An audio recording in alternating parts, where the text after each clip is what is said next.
Noong nakaraan, nag-shoot tayo ng Valentine's content. Ay, kita nyo yun, yung 2,000 pesos para sa 4 course. Diba? Kasi hindi naman lahat talaga nag-celebrate ng Valentine. So, itong episode na to ay para sa inyo. Ano ang lulutuin natin ngayon? Uy, king crab! Alaskan king crab. Tuyo, pare. Kasi kung wala kang Valentine's, ikaw ay tuyo. At ang tuyo ay mabango, pare. Siguro, wala pa ditong, unless ikaw ay Swedish, wala pa siguro ditong nanonood na hindi pa nakakain ng tuyo, pare. Lahat tayo nakakain ng tuyo. And hindi ako naniniwala na ang tuyo ay pagkaing mahirap. Hindi ako naniniwala doon. Kasi mahal ang tuyo. Hindi ako naniniwala doon, pre. Ang tuyo ay pagkain. Pagkain siya na para sa lahat. Putya, nauuso nga ngayon yung gourmet tuyo. Gourmet yun, di ba? Hindi ako naniniwala nga ito ay ito yung pagkain na yung para mabusog ka lang. Hindi ako naniniwala doon. Ang tuyo ay parte ng natin, ng history natin, ng kultura natin bilang mga Pilipino, di ba? And naniniwala rin naman ako na major cultures across the world, basta meron dagat sa paligid nyo, ay meron isang form ng pinakasikat na dried fish. Meron yan. Pagka may surplus ng isda, bubulokin nyo lang. Hindi. So, ito yung pinaka old school na paraan para i-preserve siya at makain nyo pa rin. So, yun nga, major cultures across the world, meron talagang dried fish. Alam mo yung hindi man siya dried, yung sustroming, yung mabaho daw. Hindi siya dried. Hindi natin necessary kan. Before yun, parang siya, niluto, fermented na matagal para matanggal daw yung lasa. Pero I digress. Tuyo, alam natin kung paano kainin to. Suka, kanin. Sarap. Sasabay mo ng kape. Sarap. Di ba maalat, tapos bilang matamis? Ay, kasarap. Sibuyas kamatis. Champurado, yun. So, yun yung dun eh. Yun yung tanong dun eh. Paano pa ba natin kakainin ang tuyo bukod sa gourmet tuyo? Na technically speaking, ang gourmet tuyo, kinakain mo pa rin naman yan, kanin pa rin naman, di ba? So, for most of us, ang pinaka-creative na pinaggagamitan ng tuyo ay champurado. Kasi it's about time, pre, na tingnan natin ang tuyo sa ibang perspektibo pa, di ba? Kasi ano ba naman ang tuyo? Ang tuyo ay isang strongly flavored dried fish. Pero sa lahat ng paggagamitan natin ng tuyo, kailangan nating kunin lang yung laman, pare. So, kung paano natin gagawin yun, ganito. Pakita ko sa inyo. Lagyan natin sa isang kawali. Ito, agahan to. Pipirituhin lang natin to ngayon. Pwede kayong gumamit ng kahit anong kawali. Kahit ano naman yan. Pucha, maluluto niya yung tuyo eh. Pero gusto ko na non-stick ang gamitin kasi ang non-stick ay hindi masyadong umiinit yan kumpara sa mga normal na nakawali. So, kumbaga, minsan kasi di ba, din yung mga dried fish, madali kasi tuyo na siya eh. So, ang bilis siya masunog. Pumapait minsan yan, di ba? Pati yung mga danggit, yung mga puset, ganon. So, dapat dahan-dahan lang dito. Actually, kailangan lang dito. Maabot lang ng init eh. Yung gitna eh, di ba? Yung flavor ng tuyo, pre, yung mantikang ginamit nyo sa tuyo, huwag nyo tatapon yan, pre. Pang-fried rice yan. Sarap yan, di ba? Pero lulutuin muna natin siya. Medyo marami para at least kahit paano, pantay yung luto niya. Hindi talaga ako pabor sa nagluluto ng tuyo na binabaliktad pa. Ginagawa ko doon, kunyari, saglit lang yan eh. Dalawang piraso at a time. Tapos konti mantika, ginaganon ko. Tinitilt ko para kahit paano ma-deep fry siya. Parang ganon. So lutuin lang muna natin to, dahan-dahan, tulad nga nasabi ni Maha Salvador, tapos balikan niyo ako dito. Etong gantong luto ng tuyo, para sa akin, bitin pa to kung pangkain. Kasi gusto ko pati tinikkain. Yung iba ayaw nun.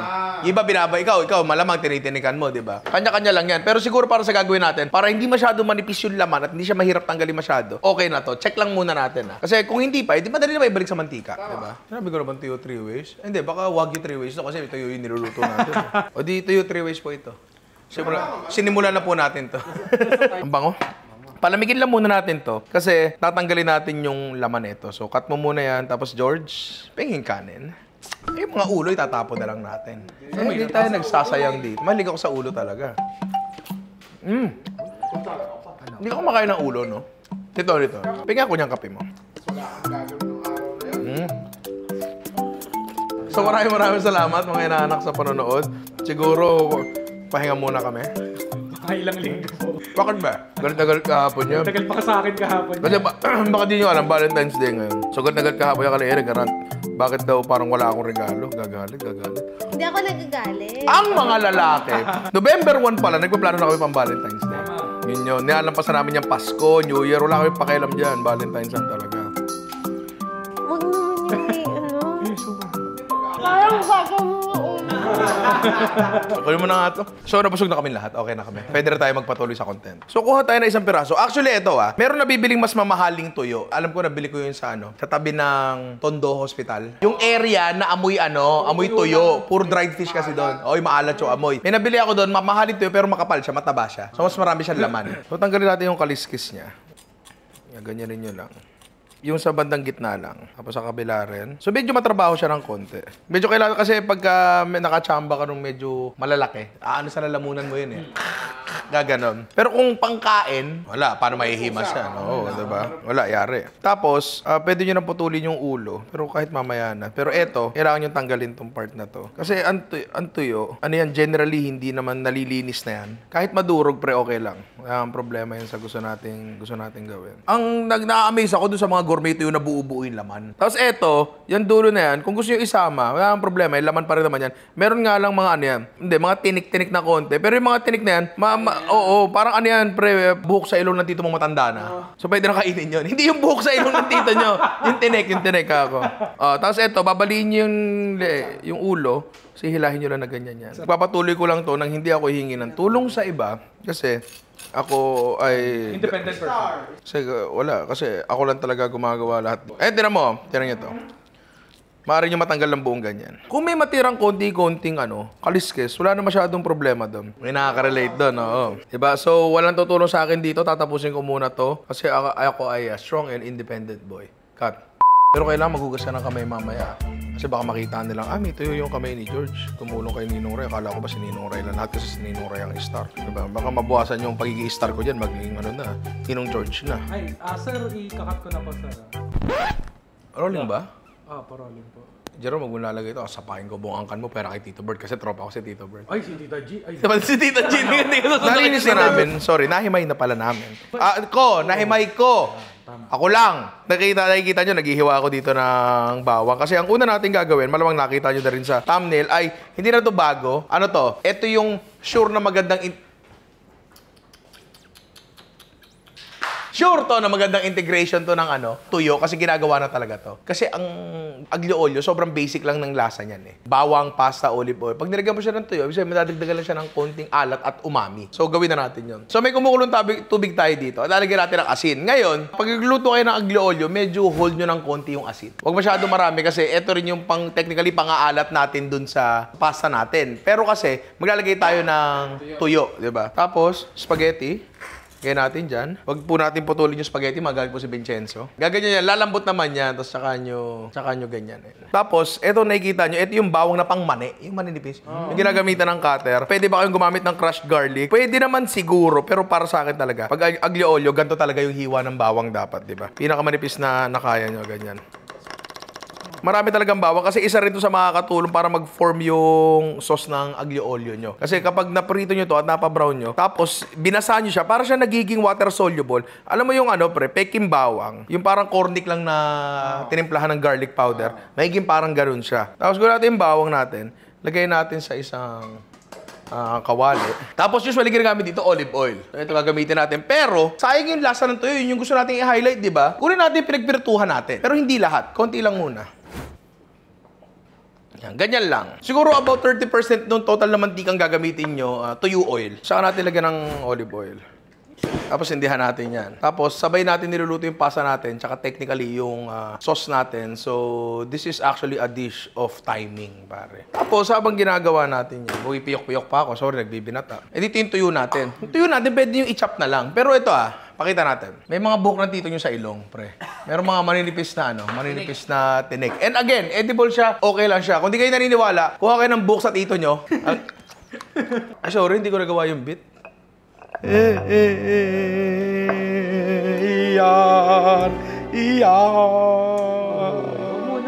Ay, mga ganyang karaming tuyo, pare. Lagyan natin dyan. Tapos dikdikin lang natin ng konti.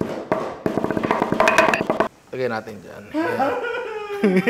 Ito yung gusto niya. Ito ang gusto niya. Tapos pag nagbabrown na yung bawang nyo, kailangan nyo nang ilagay agad yung pasta nyo. Okay lang na undercooked yung pasta nyo. Kasi, maluluto pa naman dito yan. Huwag nyo tatapon yung pasta water. Essential yan. Kailangan yan. Parang lugaw yan. Shit! 2021 joke. Essential lugaw. Ano ba? Naalala yung issue na yun. Pwede natin lakasan. Tapos tingnan natin yung pagkakaluto ng pasta. Okay naman siya. Tinignan ko lang. Nilasahan mo na. Yan. Konti pa. Tapos medyo dry siya, pero kailangan natin buuan ng sauce to. So i-emulsify natin yung olive oil natin, tsaka yung pasta water natin na ngayon ay impregnated ng starch. Kasi yan, maputi siya, o pakita mo nga. Kasi yung starch ng pasta napunta dyan. So makakatulong yan para siya, emulsify siya. Plus yung bawang natin, talaga makakatulong din yun, di ba? Halu-haluin lang natin kasi gusto natin yung starch na nandun naman sa pasta, kumata. Sasaglit pa natin ginagawa, medyo nagki-creamy na siya, di ba? Hininaan ko lang yung apoy natin. Kasi ang next na ilalagay natin dyan ay technically parang ano na lang, garnishes na lang. Hindi, lemon ang gagamitin natin. Gusto kong gayahin yung ginagawa nilang pag-zest ng lemon. Hindi yung ginagawa ko. Ganyan daw yun, no? Hindi ko alam kung paano. Kailangan ko ma-practice yun. Paano yung ginagawa nilang pag-zest ng lemon. O yung mahaba yung ano. Tapos yung lemon natin, kailangan din natin yan. Konti lang kailangan natin. Ready na natin yan. Kasi once ma-ready na yung pasta natin, lagay-lagay na lang yan. Tapos eto, kinchay. Mas maganda kung dahon lang. Yan. Mas maraming kinchay, mas masarap. Yung iba actually naglalagay pa dito ng pepperoncino, ng chili flakes. Pepperoncino? Oo. Chili flakes, chili flakes. Kung gusto nyo lang, para may konting kagat. Pwede natin yung lemon zest natin. Kaya natin dyan. Pwede natin yung kinchay natin. Magtira lang tayo ng konti pang garnish. Kaya natin dyan. Lemon, magbibigay kayo, pataas. Para yung buto matatanggal mo, 'di ba? Ganon. Para di mo na kailangan salain. Ayan, oh, tignan mo, creamy pa ro. Ayan mo yan. Tapos, pwede rin tayo maglagay na para kasi hindi kita yung tuyo eh, 'di ba? Lagay tayo ng tuyo flakes para mas kita lang. Tapos kinchay sa taas, konting lemon zest, tapos konting piga pa ng lemon, paminta. Para lang gets nila, lagyan natin ng konting tuyo sa taas. At eto na pare, ang ating tuyo aglio olio na napaka-appetizing ng itsura niya, diba? Yung mga ganito, kakain na kailangan dapat agad to. Hindi tulad ng balak sana namin gawin na sabay-sabay kakainin. Dapat to kainin natin ngayon kasi sobrang mabilis magbago ang quality niyan. So iyan, picture mo na yan, tapos Jerome, tomo ka muna, konti lang, tapos kainin natin yan.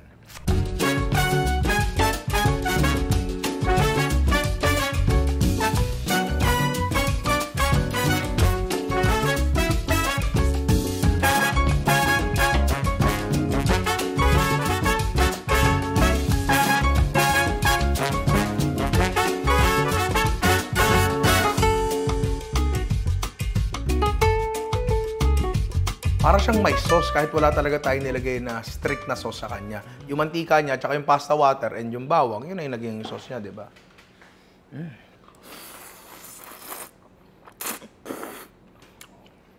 Hindi muna ako magsasalita bago patikimin si George. Magsalita ka na. Para gusto kong makuha yung tunay na comment si George. Hindi mainit yan. Mawalawakan ha? Mawalawakan! Okay ba yung lasa niya? Okay sa'yo. Okay sa'yo. Gusto pa nakita mo yung itsura? Nakita mo yung itsura, George? Masarap kung maraming toyo. Ay, Toyo. So, kulang sa toyo. Na madali namang remedyohan, di ba? O, eto. Kontian lang natin yung pasta, tapos lagyan natin yung chunk ng toyo. Yan, ganyan. Mas okay, di ba? Panalo.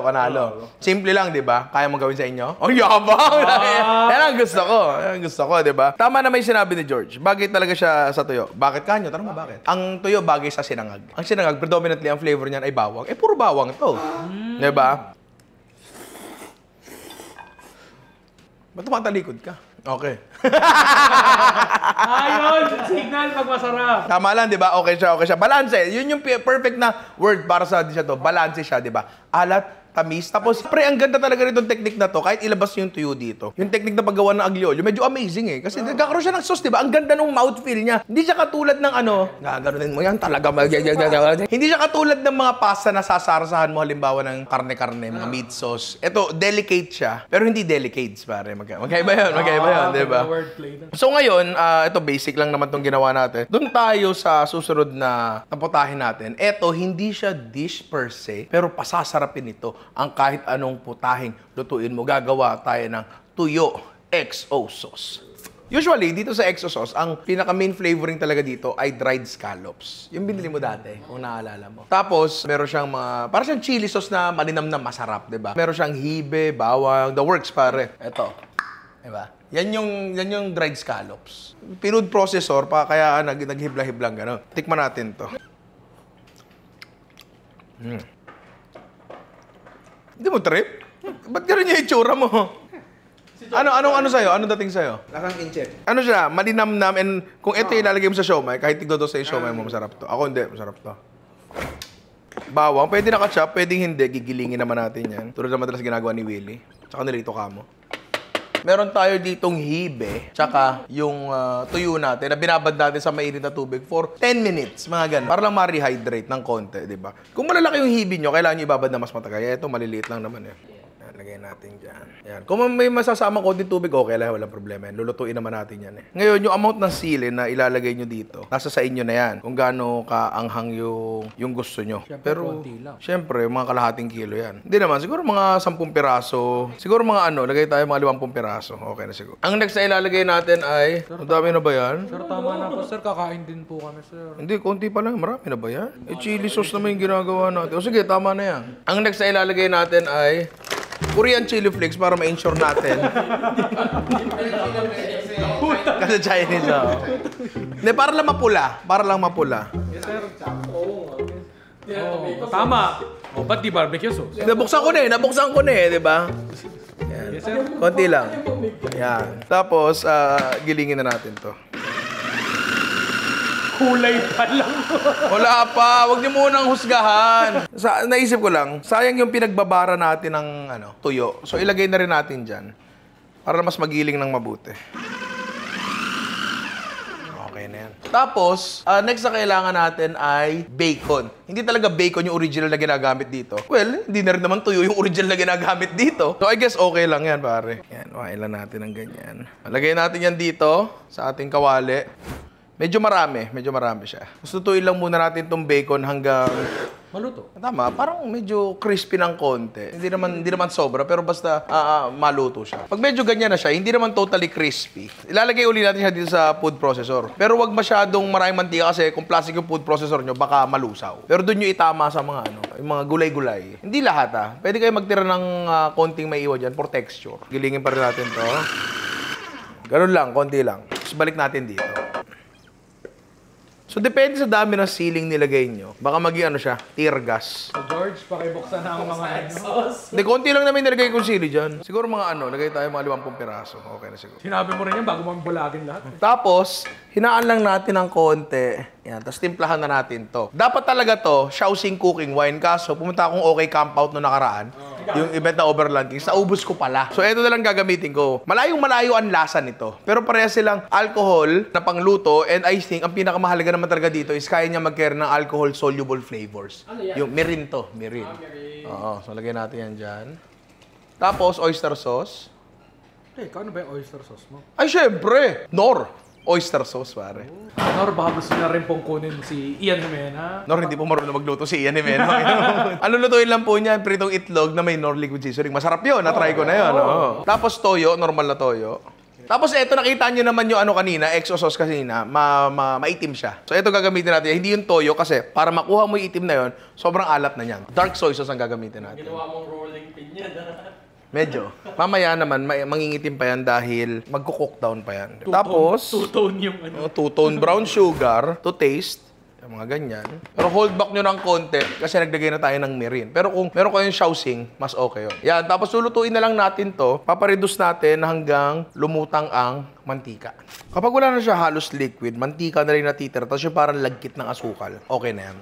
Parang nakakatakot yan, sir. Hindi! Special to na chili sauce, pre. To basa-basa. It's not just, pare. Pero ang maganda dito, una sa lahat, ang ginamit talaga natin yung tuyo, yung sariling atin. Na-revitalize natin siya, di ba? May kanin na tayo dito. Pwede namang yan lang, pero wait lang. Magbibrito tayo ng itlog first time sa Ninong Rai Channel, pare. Gusto mo ako na magpurito na ito? Wag na. Pag magkakaroon kayo ng itlog sa flat surface. Kasi kapag sa kanto, anong nangyayari? Pumapasok sa loob yung fragments. So, bagsak nyo na ganyan, clean cut, par. Tira mo yan, straight yan, di ba? Saka hindi babasag na ganyan. Di ba? Talagang niro-roll natin ito magprito ng itlog, no? Siyempre.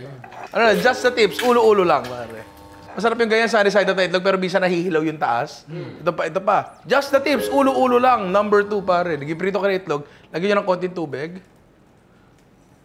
Tapos takpan nyo. Tapos nakasan nyo ng konti yung apoy. Nakasan nyo ng konti kasi ang gusto natin yung steam yung magluluto sa taas, pare. Pero lang kasimple. Magtatalsikan yan, pero kaya nga tayo, may takip. Ayan, Tara mo, camera 2. Diba? Lutuin taas. Wala na siyang wala na siyang hilaw, pare, diba? So, ito na ang itlog natin at ang ating tuyo. XO sauce na medyo mainit pala yun, pare, diba? So, tikman na natin yan. Pero bago yan, Jerome, slow mo ka muna. Konti lang.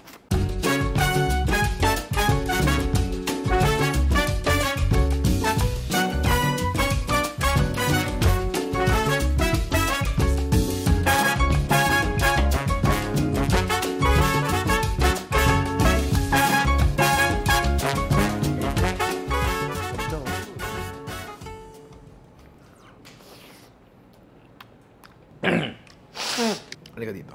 Kaya si George sinabi ko, kasi napapansin ko na to eh. Si George, kaya niyang tumanggap ng anghang, hindi lang siya mahilig. Kumbaga naanghangan siya, pero hindi siya masyado magrereklamo. Si Ian, hindi talaga. Magrereklamo talaga, mamatay na ako, mami. Ganun yan eh, di ba? So ngayon, si George, yung preference sa anghang, mababa, pero kaya niyang i-tolerate. Pero kaya si George yung inano ko dito, para malasahan niya. So kasi si Ian, iiyak na lang yan eh. Alam mo yun? Hindi na lang lalasahan yan eh. Si Rani, mababa din tolerance sa anghang. Si Alvin, siguro mataas na ng konti kay George, parang ganun. Pagka makakagat mo yung chili, medyo ikalat mo sa kanin, ha? Naluluho. Umaya ko pa ito mararamdaman. Mamaya pa. Pero yun, kamusta yung lasa? Masarap. Okay. Ayan na. Sige, doon ka na umiyak. Basically, para siyang upgraded chili sauce. Alam ko, hindi to authentic XO sauce. Alam ko maraming mali sa ginawa ko. Pero, nagtubig na, di ba? Pero, ang point lang naman dito sa ginagawa natin ay, sa labas ng paglalagay dito sa fried rice, kasi nahalo sa fried rice yan eh. O sa labas ng pagpiprito, sa labas doon, ano ba pwedeng gawin yan? Magkakakala na meron tayong tuyo chili sauce. Diba pare? Simpleng-simple, masarap, tsaka napakayabang. Last dish natin to, at yun ay tuyo Caesar salad. Request ni Alvin to eh. Sa iba, ang Caesar salad ay kahit anong dahon, tapos nalagyan ng Caesar dressing. Tapos ang Caesar dressing nila, mayo ketchup. Kaya siya Caesar salad actually, na-invent siya sa Caesar's Palace, isang hotel sa Las Vegas. Hindi dahil kay Jojo Caesar. Hindi. Kung tama yung nabasa ko Totoong Caesar dressing ay, yan, from scratch. Actually, yung original serving ng Caesar salad, table side yan. Darating sa'yo yan, nakakariton. Gagawin yung dressing, talagang on the spot. Jerome, dahil nga ng konti footage dito. Since then, Caesars has had many owners, but 12 years ago,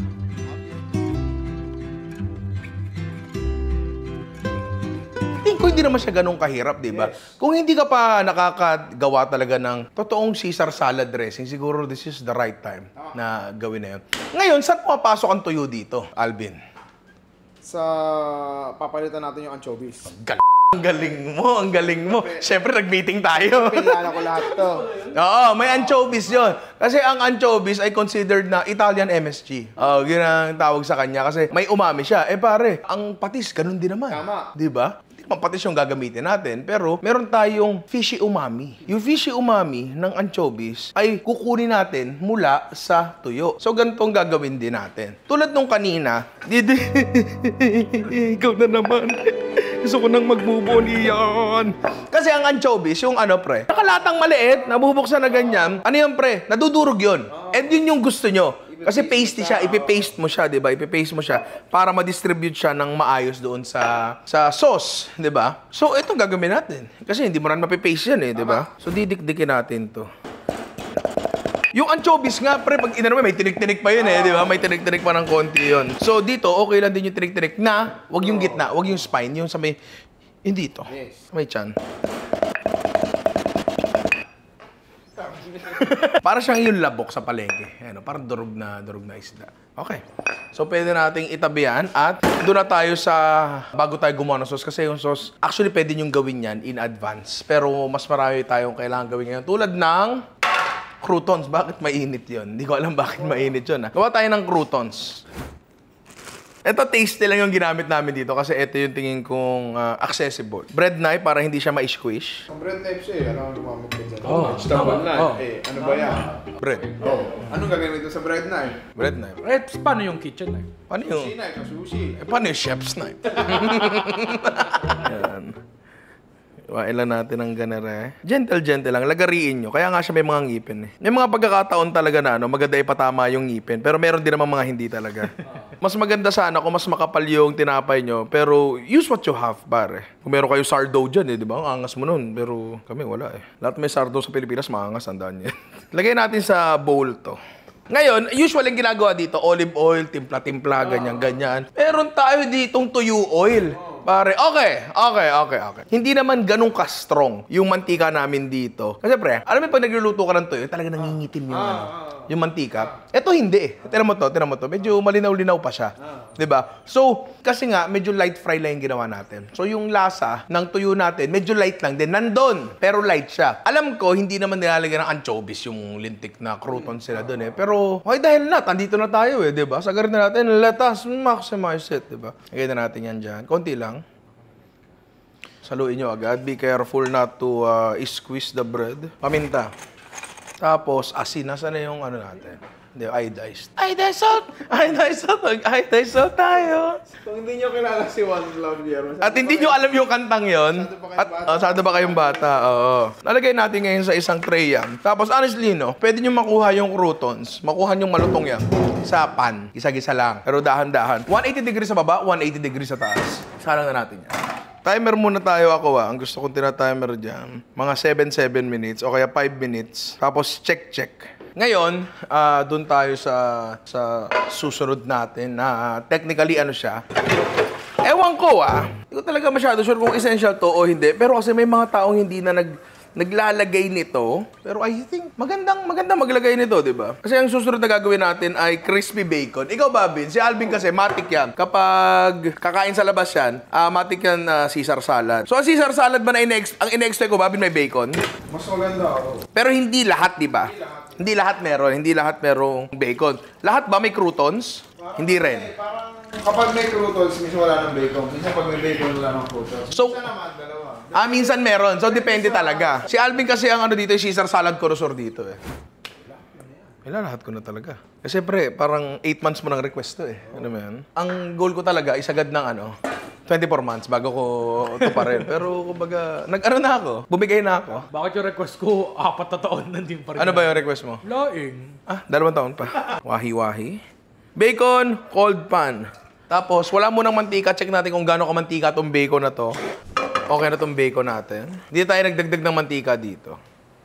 Yan. Huwag natin yung croutons natin. Yan. Medyo sunog. Medyo lang. Piliin na lang natin yung mga nogso-nogso. Pa natin.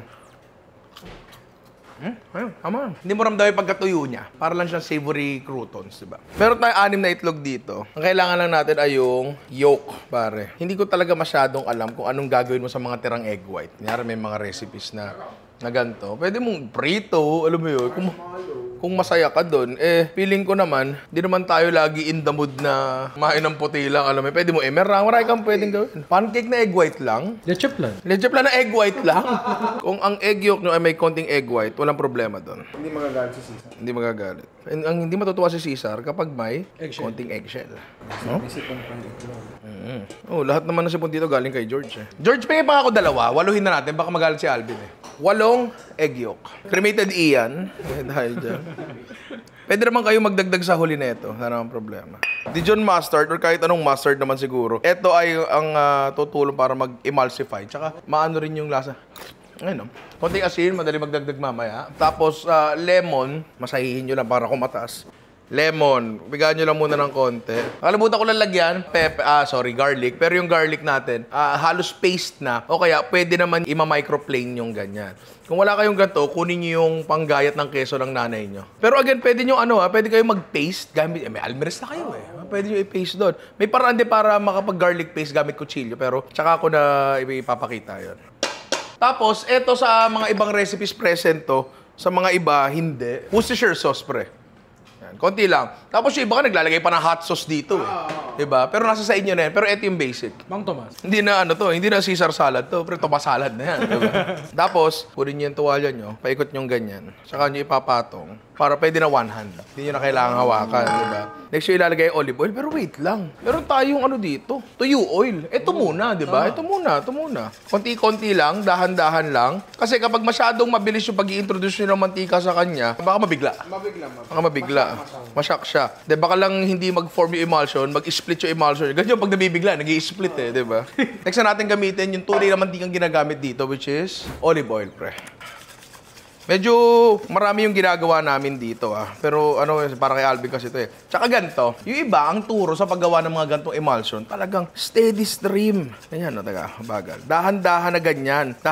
Mahirap yun, na steady, tapos umaalog yung kalahati ng katawan mo, Mahirap yun. So, ako ginagawa ko, lagay mo marami, stop. Emulsify mo. Yan, yun na medyo malapot na siya, Diba? Actually, malapot na talaga siya. Ito na yung texture na gusto ko. Ngayon, ayusin na lang natin yung timpla. Tuyo pa. Kulang pa ako sa alat, pero bago natin dagdagan ng alat siya, lagyan muna natin ito. Actually, yung mga hard cheeses na ganito, pag may nakita kayong amag, pwede yung tungkabin. Tikoy nga, ginagawa yun, di ba? So, pwede walang problema yan. Ayan, Parmigiano Reggiano. Mas magandang gamitin to kaysa dun sa mga ibang grater. Kasi technically, ang role nitong Parmigiano na to, dito sa sauce, ay seasoning. Alam mo yun? So, dapat medyo mas pino ng konti. Up. Konti pang asin. Pero okay na siya sa akin Ang dyan, tatandaan nyo na nilalagay siya sa dahon na matubig at wala masyadong lasa. So, kailangan medyo mas matapang siya ng konti. Yung asim, okay na sa'yo? Okay na sa'yo yun? Lasa mo yung tuyo, Lasa mo siya, So, nahugasan na namin yung gulay namin at buti na lang kasi may nakita kaming slug sa loob. Nandiyan pa ba? Tiyan mo. Fresh talaga yan, di ba? So, buti na lang hinugasan namin. Ngayon, pag maghuhugas kayo ng dahon, dapat lagi kayo merong salad spinner. Kapag wala, pwede naman, ginagawa talaga to, katsaw malaking tela, kasi gaganon mo. Parang cowboy nun. Yan. Ang salad spinner ay technically spin dryer. Sa washing machine. Ayun, Right round, when you go down, down. Ha? Pwede na magpatuloy ng brief dyan. Pwede, alam mo bakit hindi? Okay, para po sa ating next content. Ngayon, pwede nyo ilagay itong dressing nyo, pero konti-konti lang muna. Kasi ayaw nyo masyadong mabigatan siya. Oo, may overdress talaga. May ganun talaga. Yan. Kasi ang gusto mo pa rin talaga malasahan dito, yung freshness ng dahon. Kasi kung gusto mong dressing, sana i-straw na lang in-order mo, di ba? Yan. Okay na yan. Tapos dapat mabilis kayo. Yan. Alam mo, napakaganda talaga na itsura ng typical na Caesar salad. Alam mo yun? Na hindi overdress. Minsan kasi kapag overdress, itsura pala umay ka na Tapos akalain mo bang tuyo ang ginamit natin flavoring dyan? Who would have thought, Tapos dapat hindi siya takip na takip ng accompaniments mo. Kunti lang talaga dapat. Yan. Mas gusto ko pa actually croutons kaysa sa bacon.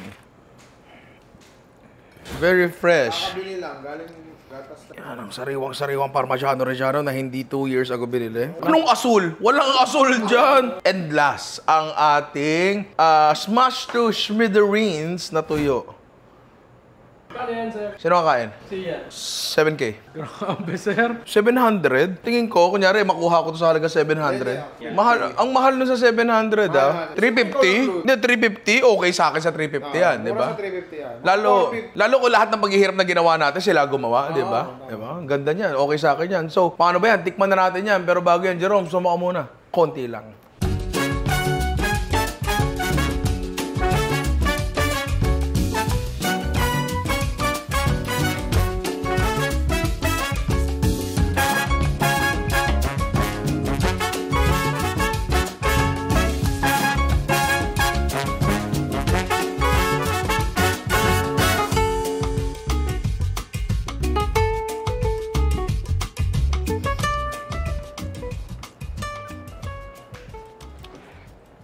That is stinking. Bang restaurant. Ang maganda dyan, lasa mo yung tuyo, pre. Lasa mo siya. Lasa mo talaga siya. Nandun siya sa sauce, pero higit na andun siya dun sa topping. Ang yabang nito. Like, may kita mo sa menu. Tuyo, Caesar salad. Diba? Pero sariling atin, and maku-curious ka, diba? Maku-curious ka. Kung hindi ka man nag-ooperate ng restaurant, pag ginawa mo to sa inyo, tuyo Caesar salad. Ay, talaga ba? Oh, matik yan, di ba? Matik yan. Pero, bigyan mo ako ng proper review. Nandun yung tuyo pero hindi overpower. Yung eating experience mo, kamusta? Pag siningil kita ng dyan, 400 dyan. Okay pa. Okay ka ba? Sharing, Oo, okay ka pa dyan, di ba? So, share ka nga dito. Tumingin ka sa akin. Ano lasa? Sarap. Sarap? Ano pa? Paano tatagalin yung pito Ano yung konsepto ng balance? Ang hirap niyang i-communicate sa ibang tao. Pero kung ikaw ay nagluluto, alam mo kapag nandun siya, malalasahan mo yung asim, lasahan mo yung konting tamis, yung alat, lahat nandun yung umami. And para bang symphony. Kapag masarap yung mga ingredients na pinagsama-sama mo, masarap siya, oo, pero maglalasa siya ingredient 1, 2, 3. Pero kapag yung ingredients na nilagay mo ay harmonious sa isa't isa, may lalabas na panibagong lasa dyan. At kung ikaw ay ngayon palang nanonood ng Ninong Ray, welcome pala sa aming munting channel. At kung ikaw ay matagal nang nanonood pero hindi pa na nakasubscribe, sabayan mo na yung isa, nakakanood lang. Baka gusto mong mag-subscribe kung okay lang. Pipindutin mo lang naman. Ganon, di ba? Mo lang, kung gusto mo lang naman, kung ayaw mo, okay lang. Mahalaga naman sa akin. Nandito ka, masaya ka. Tapos, nanonood ka. Ano. Oh! Just hit Just the hit subscribe button. Subscribe button like this.